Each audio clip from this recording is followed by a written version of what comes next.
Кыргыз тили 6-класстар боюнча кыргыз тили орус тилдүү класстар Сузак району Альфауз окуу тарбиялык комплекси мекемесинин кыргыз тили жана адабияты мугалими Абдукулова Дарыйка Жумасалиевна.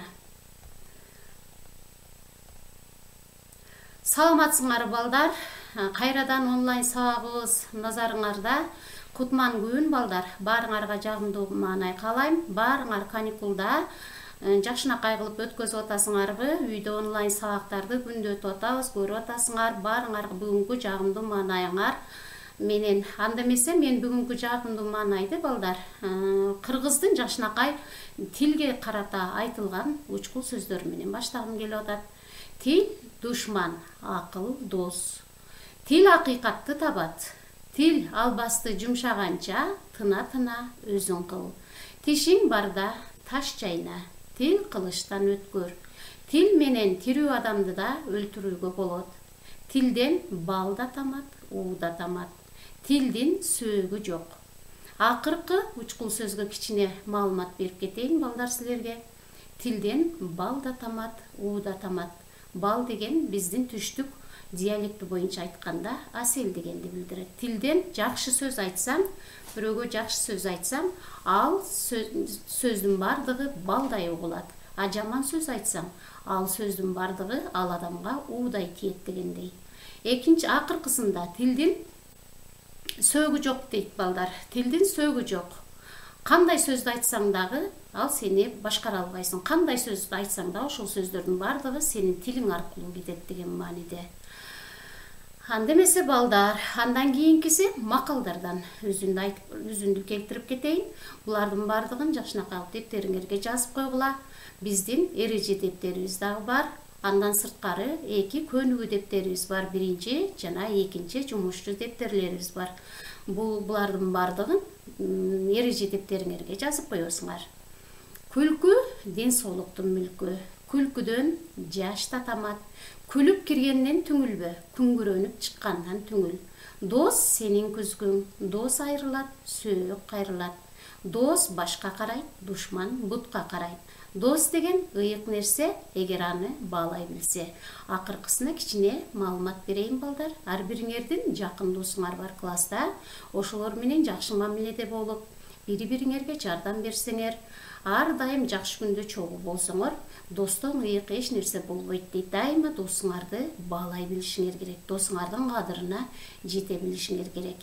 Күлкү ден соолуктун мүлкү деген буну биз ар сабактын башында эмне кылып атабыз балдар? Күлкү ден соолуктун мүлкү. Дайыма күлүп жүрөйлү. Күлүп жүргөн адам эч качан карыбайт, эч качан оорубайт деген маанини билдирет экен, а? Бүгүнкү сабагыбыздын темасы балдар, анда эмесе бүгүнкү биздин сабагыбыздын темасы 6-класстар үчүн 4-чейректин башталышында коюла турган соодагер деген сабагыбыз. Соодагерлер илгерки көпөстөр жөнүндө.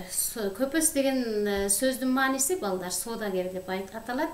Илгери соодагерлерди көпөстөр деп коюшкан. Көпөстөр бир жерден экинчи жерге соода сатык иш жүргүзүшүп, үй бүлөсүн багышып, ошону менен бирге ошол жергиликтүү мамлекетке жакшы жактарын көрсөтө алышкан. Соодагерлер, мисалы үчүн көпөстөр, ошол мезгилдеги көпөстөр ошондо деле бай кедей болуп экиге бөлүнүшкөн. Бай көпөстөр баягы иш жолун билген, кыйын көпөстөр болгон, анан кедей көпөстөр болсо, алар деле өздөрүнүн соода сатык иштерин жүргүзүшкөн, бирок байларга караганда бир аз иштери анча жүрбөй калган. Андан кийин балдар, бүгүнкү биздин сабагыбыздын максаты, ар бир адамдын алдына койгон максаты бар. Бүгүнкү биздин сабагыбыздын максаты темабызга жараша соодагер болгондон кийин сабагыбыздын темасы ошого ылайыкташтырып койдум. Соодагер деген тема боюнча төшүнүк алышат, грамматика, лексика боюнча билишет. Өнүктүрүүчүлүк жагы сүрөттөр менен иштешет, темада берилген текстти угуп түшүнүшөт, тексттин сүйлөмдүн ээ менен баяндоочун таап чыгышат, логикалык ойлоосу, сүйлөө эрештери калыптанат. Тарбия берүүчүлүк жагы мекенин коргоого, патриоттуу болууга, бирин-бири сыйлоого үйрөнүшөт. Мына өнүктүрүүчүлүк жагында ар бир онлайн сабактарыбызда биз ар бир сабактарыбызда текст берилип калат. Ошол тексттен ар түрдүү сүрөттөр менен иштей алып атабыз. Менен баяндоошторду таап чыгасыңар ошол сүйлөмдөрдөн, ошол тексттен. Ошол менен бирге силердин логикалык ойлооңор жана сүйлөө эрештериңер калыптанат. Эмесе балдар, бүгүнкү тексттин темасы, ошол мен содагер деген сабактын ичинде текст бар дебедимби? Ошол тексттин темасы эки көпөс деп аталат. Эки көпөстү, бул эки көпөс эмне жөнүндө айтылган, бул эки көпөстөр кимдер болгон, ошолор жөнүндө мен текстти жакшынакай кыраат менен окуп берем, анан чогуу талкуулайбыз. Анда эмесе баштадым. Бир кедей көпөс алыска кетип жатып, сатып жаткан темир товарларын бай көпөскө калтырып кетет. Бай көпөс анын темир товарларын сактап коймок болот. Кедей көпөс сапардан кайтып келет. Бай көпөстөн товарларын сурайт. Бай көпөс болсо анын товарларын сатып жиберген экен. Жок шылтоо таап мындай дейт: кырсык болуп, сенин темириң жок болду. А эмне болду? Мен сенин товарларыңды эгин сактаган кампага катып сактап койгом. Ал жерде чычкандар аябай көп болуп кетиптир. Алар темирдин баарын жеп бүтүрүптүр. Өз көзүм менен көрдүм. Ишенбесең, барып кара. Көрдүңөрбү балдар? Бул жерде бай көпөстүн кедей көпөстү алдап атканын. Мынанда бул эмне кылып ишенип таштап кеткен темир товарларын бардыгын эмне жеп кетти дейт? Кампага салып койдум эле дейт. Чычкан келип жеп кетип калыптыр. Мен өз көзүм менен көрдүм деп кедей көпөстү алдап атат. Анда эмесе мына жогорудагы суроолор жана тапшырмалар боюнча ушул суроолордуго тапшырмаларга ар бириңер өзүңөрчө дагы талкуулап дептериңерге жазып көчүрүп коесуңар. Биринчи суроодо кедей көпөс эмне үчүн бай көпөскө товарын калтырып кетти дейт. Экинчи сурообуз: бай көпөс товарды эмне кылыптыр дейт. Үчүнчү суроосу: кедей көпөс эмне кылат дейт. Бул жерден кедей көпөс эмне кылат дейт. Мындан аркысы эмне болот дейт. Товарын бай көпөс калтырып кетти эле, аны эмне чычкан жеп кетти деп туруп, аны алдап койду. Алдап койгондугунан ал эми мындан ары эмне кылат дейт. Бай көпөс товарды ишеничтүү кылып калтырып кетсе, ал кедей көпөстү алдап коюп атат. Муну силер эмне кыласыңар? Суроолорго жакшынакай кылып туруп, жоопторду жазып коесуңар. Ылдыйында атайын котормолор бар, аны жаттап коесуңар. Андан кийинки биз балдар экинчи тынымы, ушул эле тексттин экинчи тынымы башталып атат. Биринчи тынымын мен окуп бердим. Кайсыл жерге келип токтоду? Өз көзүм менен көрдүм. Ишенбесең, барып кара деп туруп, кедей көпөстү бай көпөс алдап койду. Эмне кылып алдап койду? Чычкандар сенин темириңди кемирип кетти, мен өз көзүм менен көрдүм деп алдап койду. Эми экинчи тынымдын тексти тыным башталып атат. Мында кедей көпөс талашып тартышкан жок. Ал барып караганда эмне? Ишенем. Чычкандар дайыма темир кемиришет, мен билем. Кош деп басып кетти. Ошентип кедей көпөс жолго түшөт. Көчөдө бай көпөстүн баласы ойноп жүргөнүн көрөт. Кедей көпөс баланы эркелетип колуна алып үйүнө көтөрүп кетет. Эртеси күнү бай көпөс кедей көпөскө жолугуп, баласы жоголгонун айтат. Кырсык болуп, менин балам жоголду. Сен көргөн жоксуңбу, уккан жоксуңбу деп айтат. Анда кедей көпөс айтат: ананчы, көрбөй эмне? Көрдүм. Кечээ сенин үйүңдөн чыгып баратып, өз көзүм менен көрдүм. Карчыга куш учуп келип, балаңды ойноп жаткан жеринен көтөрүп кетти дейт. Көрдүңөрбү бул жерден балдар кедей көпөстүн сөз табармандыгын. Бай көпөс сенин темирлериңди, сенин чычкан темирлериңди өз көзүм менен көрдүм. Чычкандар кемирип кетти деп айтып койду эле. Ойноп жаткан жеринен баласын кедей көпөс көтөрүп кетти дагы. Эртеси күнү жаман иш болду. Менин баламды көрдүңбү деп айтканда, эмне деп жооп берди кедей көпөс? Көрдүм, өз көзүм менен көрдүм деп атат. Асмандан карчыга куш келип туруп, балаңды көтөрүп кетип аткан жеринен өз көзүм менен көрдүм деп акылдуулук менен бул бай көпөскө эмне кылып атат? Жооп кайтарып атат.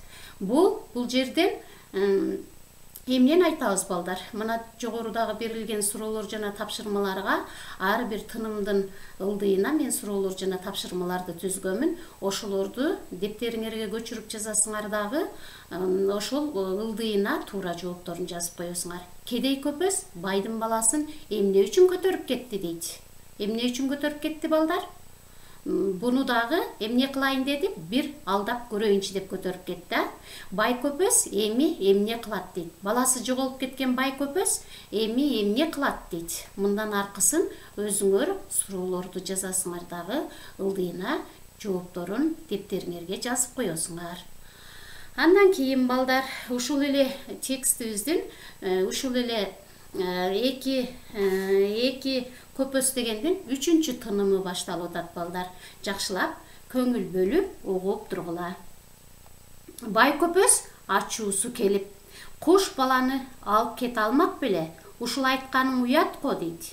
Чычкандар 100 пут темирди жесе, куш деле баланы көтөрүп кетет. Эмнеге таң каласың? Ошондо бай көпөс түшүнөт. Чычкандар сенин темириңди жеген жок. Мен темирди сатып жибергем. Экесе төлөп берем. Андай болсо, куш да баланы көтөрүп кеткен жок. Мен алып кеткем. Балаңды берем дейт кедей көпөс. Көрдүңөрбү, кедей көпөстүн жакшынакай сөзү менен бай көпөстү эмне кылып койду балдар? Бай көпөстү уяткарып койду. Сенин деди, менин темиримди чычкандар кемиргендей деди. Сенин балаңды деле куш алып кетти дейт. Анда бай көпөс эмне деп суроо берип атат? Кантип эле куш баланы көтөрүп кетсин десе, кантип эле анан чычкандар темирди кемирип койсун деп туруп эмне кылып атат? Анда бай көпөс өзүнүн кетирген катасын мойнуна алып, ага дейт, эмне кылам деди?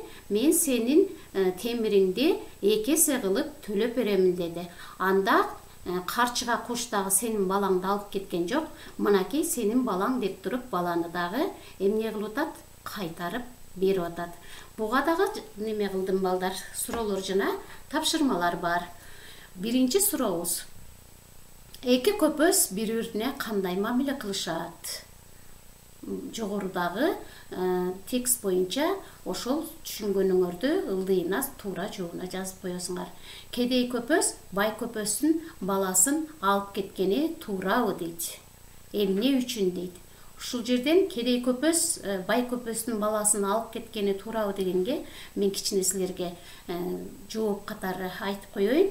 Кедей көпөс бай көпөстүн баласын алып кеткени туура болду. Себеби ал ишенген жок. Чычкандар эч качан темирди кемирбешин. Андыктан бул жерден жакшынакай кылып амал менен чыгып кетиштин айласын кылып, бай көпөстүн баласы экенин билип туруп, ал баланы үйүнө көтөрүп кетип, эмне кылды? Өзүнүн темирин кайрадан экесе кылып алганга аракет кылды. Андан кийин балдар, мына биринчи сүрөттө тамсилдин кайсыл эпизоду көрсөтүлгөн дейт. Мына эки көпөс балдар сүрөттөгү. Биринчи таштап кетип аткан мезгили, ишенип туруп таштап кетип аткан мезгили кимге? Кедей көпөс бай көпөскө ишенип темирлерин таштап кетип аткан жери болуп эсептелинет. Ушул эле көнүгүүдө балдар, ушул эле экинчи көнүгүүбүздө Афанасий Тверь шаарында көпөс Афанасий Никитиндин эстелиги деген китебибизде ушул сүрөтүбүз бар. Ошол Афанасий Никитин деген ким болгон? Бунун эстелиги кайсыл жерде жайгашкан? Ал ким болгон өзү негизинде? Ошол боюнча кичине силерге маалымат берип өтөйүн. Анда эмесе келгиле. Афанасий Никитин ким болгон? Афанасий Никитин белгилүү көпөсчү жана сатуучу болгон. Көпөсчү деген балдар соодагер деп түшүндүрдүм силерге. Ал 15-кылымдын орто ченинде Тверь шаарында төрөлгөн. Тверь шаарына эстелигин койгонун эң негизги максаты дагы ал Никитин ошол жерде төрөлгөн экен. Атасы дыйкан адам болгон. Никитиндин ата-энеси эркелетип Никитой деп эркелетип чакырышкан.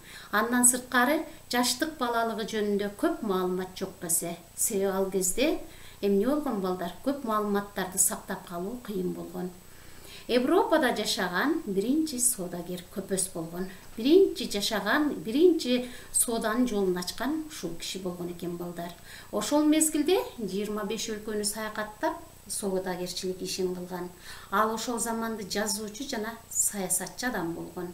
Никитиндин биринчилерден болуп Индияга кайык менен барып, сооданын жолун биринчи жолу ачкан адам болгон экен. Кайык менен суунун үстүндө күндөп түндөп жүрүп отурганды элестеткиле балдар. Ошол Никитин биринчи соода жолун ачкандардын бири болгон экен. Твер шаарында Воли деген дарыясынын оң жагында Никитиндин эстелиги тургузулган. Мына жогорудагы сүрөттөгүдөй көрдүңөр силер. Никитиндин дейт, дүйнөдө 3 эстелиги бар дейт. Тверде бирөө дейт. Ошол Твердеги эстелигин азыр силер жогорудагы көрүп өттүңөр. Индияда бирөө дейт, Феодосиде бирөө дейт. Азыр дейт Россиянын кээ бир көчөлөрүндө Афанасий Никитиндин ысымы берилген дейт. Афанасий Никитин ким болгондугун билдиңерби балдар? Ал кайсы кылымда жашагандыгын бул экинчи көнүгү боюнча мен айтып берип атам. Бул экинчи көнүгүдө эмне кылып атат балдар? Экинчи көнүгүдө сүрөттөр боюнча иштөө болуп атат. Сүрөттөр боюнча иштөөнү силер жакшынакай кылып, мына Афанасий Никитинди ким болгондугун дептериңерге көчүрүп жазып коесуңар. Андан кийин балдар, ар бир сабагыбызда биз тесттер боюнча иштейбиз, тесттик дептерлерибиз бар. Мына жогоруда берилген тесттик тапшырмаларды тест дептериңерге көчүрүп жазасыңар дагы туура жоопторун иштеп коесуңар. Булар өтүлгөн темалар боюнча силер булар жөнүндө маалымат бар силерде, мунун бардыгын билесиңер. Эмесе балдар, эсиңе тут деп койдум. Жогоруда өтүлгөн текст боюнча анда эмесе келгиле балдар, кичине силер менен кошо талкуу жүргүзөлү. Ким товарын калтырып кетти? Кедей Көпөс товарын калтырып кетти. Ишенип бай Көпөскө ишенип калтырып кетти. Ким анын товарын сактап коймок болду? Бай Көпөс анын товарын сактап коймок болду. Ким сапардан кайтып келет? Кедей Көпөс сапардан кайтып келет. Кайтып келсе эле анын эмнеси жок болуп чыкты балдар? Темир товарлары жок болуп чыкты. Ким Бай Көпөстөн товарларын сурайт? Кедей Көпөс Бай Көпөстөн товарларын сурады эле. Ал чычкан жеп кетти деп, өзүнө алып калайын деп, ач көздүк менен ушул жерден амал көйлүк менен Кедей Көпөстү алдайын деди эле. Кедей Көпөс аны кайрадан амал көйлүк менен 2 эсе кылып төлөтүп алды балдар. Бул дагы суроолор жана тапшырмалар, буну дагы дептериңерге көчүрүп жазасыңар. Көпөс деген сөздү соодагер деп туруп түшүндүңөр балдар. Жогорудагы тексттер боюнча иштейсиңер. Көпөстөрдү кайдан жолуктурса болот дейт. Азыркы мезгилде көпөстөр барбы дейт. Ошол көпөстөр жаралгандан, адам баласы жаралгандан баштап эле көпөстөр, соодагерлер ушул күнгө чейин эле бар бизде, жолуктурса болот. Муну өзүңөрдүн ой жүгүртүүңөр боюнча жакшынакай кылып дептериңерге жазып коесуңар. Балдар, биз ар бир сабагыбызда кыргыз тилде дагы адабиятта дагы синквейн методдорун пайдаланып келебиз. Анда эмесе бүгүнкү темабыз боюнча соодагер боюнча синквейн жүргүзөбүз келгиле биргеликте. Соодагер ким бул? Соодагер. Экинчиси 2 сөздөн туруш керек. Кандай деген суроого жооп бериш керек. Кандай деген суроого сынатылыш жооп берет балдар. Кандай? Кыйтыр. Кандай? Амалкөй. 2 сөздөн турду. Үчүнчүсү эмне кылат деген суроого жооп бериш керек. Эмне кылат деген сөз эч сөздөр, кыймыл аракеттин кырдаалын билдирген. Эмне кылат, эмне кылды деген суроолорго жооп берген. Кыймыл аракетти билдирген. Соодалашат, алат, сатат. Төртүнчүсү бул кадимкидей эле сүйлөм түзүлүш керек. Соодагер адамдар менен байланышат. Соодагер адамдар менен сөзсүз байланышып соодасын сатат, алат деген мааниде. Бешинчиси сатуучу. Бул соодагердин синоним сөзү балдар. Сатуучу. Бул синквейн методун силер жакшы билесиңер, дептериңерге көчүрүп жазып койгула. Анда эмесе андан кийинки биздин ар бир сабагыбызда кластер, синквейн, Вендин диаграммасын пайдаланып келебиз. Бул кластер деген биздин программабыз, методикабыз. Кластерде соодагерди Содагер деген ким экендигин түшүнүп алабыз. Содагер базарчы, содагер дүкөнчү, содагер сатуучу, содагер жумушчу, содагер эсепчи, содагер алуучу. Алуучу деген ал содагер товарын башка жактан алып туруп башка жакка алып келип сатат. Базарчы деген ошол алып келип туруп базарда сатат. Дүкөнчү дагы содагер дүкөндө отуруп ишин жүргүзөт. Содагер бул сатат, алып келген товарларын сатат. Бул кластер методу боюнча. Андан кийинки биздин немебиз баягы жогоруда айтып өткөндөй Вендин диаграммасы окшоштуктары ортодо кетет балдар. Айырмасы эки жакта болот. Вендин диаграммасына бай көпөсү менен кедей көпөстү салыштырып жана айырмасын айтайлын. Содагер экөө тең содагер адамдар. Айырмасы биринчисинин айырмасы бай көпөсүнүн айырмасы ичи тар, көрө албайт, кем акыл. Бунун ичи тардыгы эмнеде балдар? Баягы чычкандар темирди жеп кетти деген жеринде ичи тарлыкты өзүнө алып калам деп ойлогон. Экинчисинде кедей көпөстүн айырмасы ал бечара ак көңүл, кыйтыры жок. Бирок эмне балдар? Амал көйлүгү менен кайрадан өзүнүн товарларын 2 эсе кылып кайтарып алды. Бул экөөнүн айырмасы болот, окшоштуктары экөө тең содагер. Бири кедей көпөс, экинчиси бай көпөс, экөө тең содагер. Андан кийин балдар силерге мына содагер деген сабактан кийин силерге жакшынакай видео роликтти сунуштайм. Келгиле бар балдар, анда биргеликте видео роликке көңүлүңөрдү бурабын. Достор жана каналдын катталуучулары, бүгүнкү видеодо мен силерге дүйнө тарыхындагы эң бай адамдын 12 кеңешин айтып берем. 1839 жылы туулган америкалык ишкер, дүйнөдөгү биринчи долларлуу миллиардер Джон Рокфеллер. Анын байлыгы 400 миллиард долларды түзгөн жана азыркы айын кептерге караганда дүйнөдөгү ар кандай чыр-чатак согуштарды уюштуруп, дүйнө экономикасын башкарган адам ушул кишинин урпактары деп айтылып келинет. Анын биринчи кеңеши: бирөөгө азыраак иште, сен канчалык көп бирөөгө иштесең, сен ошончолук жаман жашайсың. Бирөөгө иштөө деп бирөөгө жалданып иштөөнү айткан. Экинчи кеңеш: акчаны үнөмдө, кайсыл жерде товар арзаныраак болсо, ошол жерге бар. Ала турган нерселериңди тизмелеп жазып ал да, андан башкасын сатып алба. Анын үчүнчү кеңеши: эгерде сенде акчаң аз болсо, бизнес жасашың керек. Эгерде бир да акчаң жок болсо, бизнести азыр башта. Төртүнчү кеңеш: байлык пассивдүү киреше аркылуу келет. Пассивдүү киреше булактарын түз, изде. Пассивдүү киреше жөнүндө кичине түшүндүрмө бере кетсем, пассивдүү киреше бул сенин кийлигишүүңсүз сага акча алып келе турган булак, бизнес. Мисалы, акциялар, дивидендтер. Бешинчи кеңеш: сен кыялыңда күнүнө $50,000 тапканды кыялдан.